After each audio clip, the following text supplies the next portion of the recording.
We have discussed in very detail in our previous videos the concept of covariant differentiation of tensors. And you have also discussed the Riemann tensor, both of the mixed Riemann tensor and the covariant Riemann tensor in very detail. Now, using the covariant derivative of mixed Riemann tensor, we will establish a very important identity which is known as Bianchi identity. And actually this Bianchi identity, is vividly used in general relativity. So the idea of Bianchi identity is must for the understanding of general relativity. So I am providing a short video on this Bianchi identity. This will be equally important for the students of mathematics and physics which have interest in general relativity. Okay.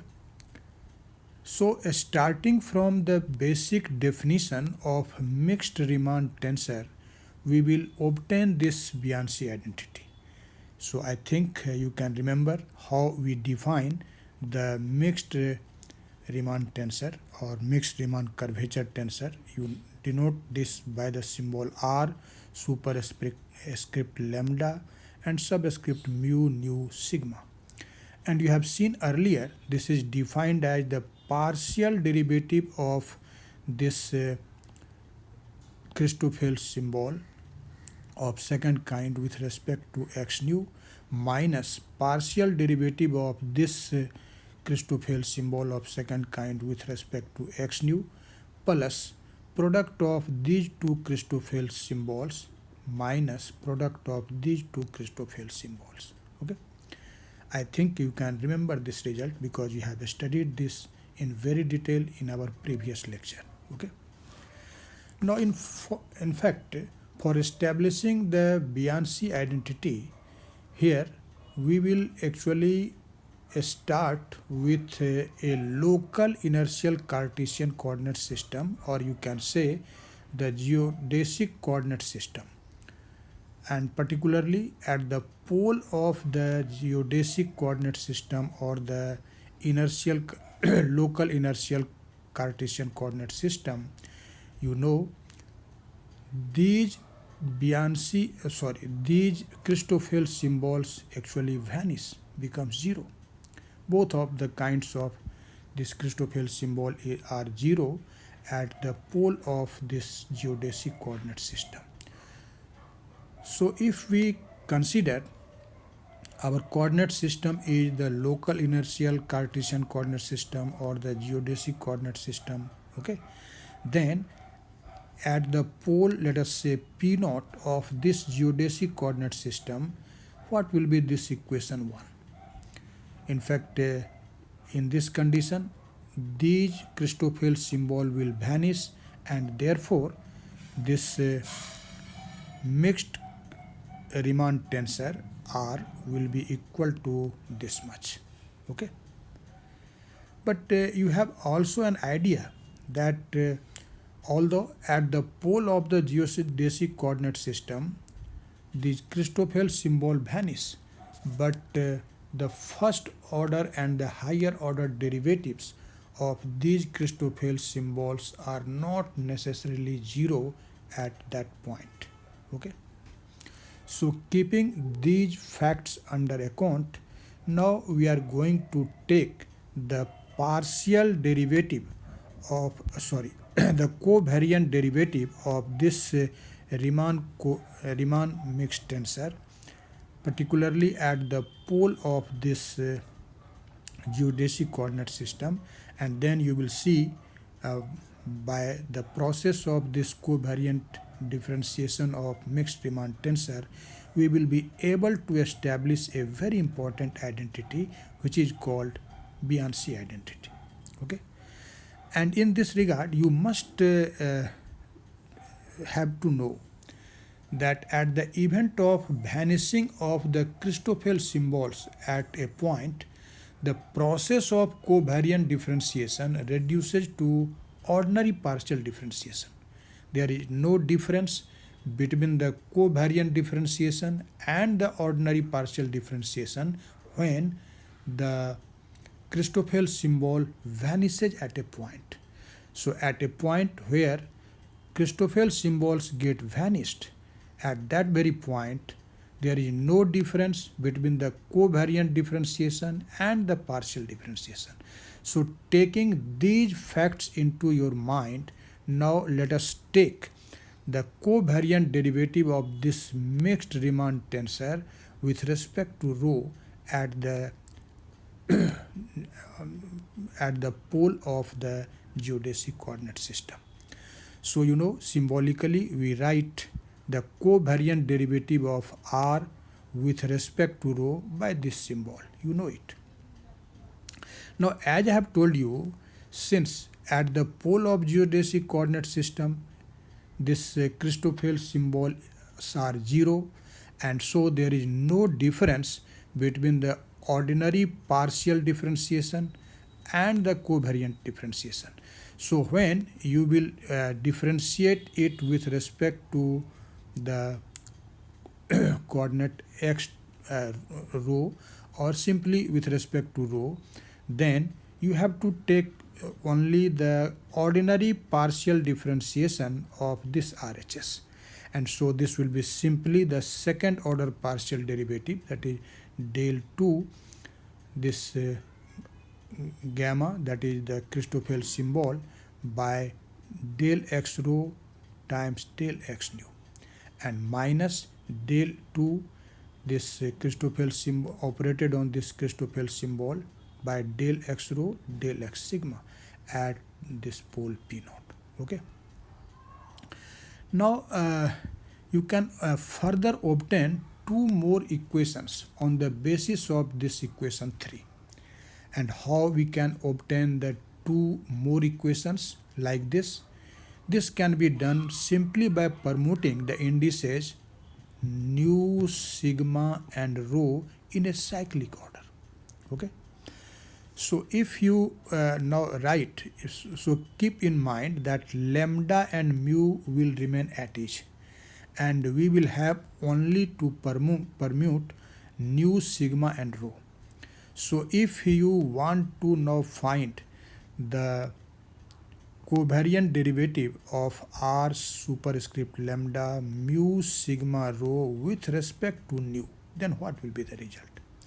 So see here rho has been replaced by nu, okay, and sigma has been replaced by this rho, okay. Sigma has been replaced by rho. So after this replacement, your result will be what? Instead of sigma here, we will now write rho, okay, and instead of nu, we will write here, yes, this will be del 2 this gamma by del x nu times del x sigma, and minus this much. Okay. Now in the similar manner, when you will find the covariant derivative of r superscript lambda mu rho nu with respect to this sigma, then your result will be like this. You can do it. Okay. Now simply we will add all these three equations 3, 4 and 5. So you can see, when you will add, you should keep in your mind that the second order partial derivative does not depend on the order of differentiation. So you can see here that this positive term, I am marking here by this dot, and this negative term, both are equal, and so these two terms will cancel. Okay. So this will cancel out. Okay. And again see, this positive term, mark this positive term, where check this subscript mu sigma, okay, and here is mu sigma, check it. These two terms are equal but signs are opposite. Okay, order is opposite, but you know the second order partial derivative does not depend on the order. So these two will also cancel. Mark it. Now check this positive term where you can check it easily by seeing this subscript mu rho. Here is also mu rho, okay, and see the denominator, both are actually just in opposite order, but that does not matter. So this term and this term will also cancel out. Have you understand? So when you will add all these three equations, the sum of the different terms of RHS will cancel out and your result will be 0.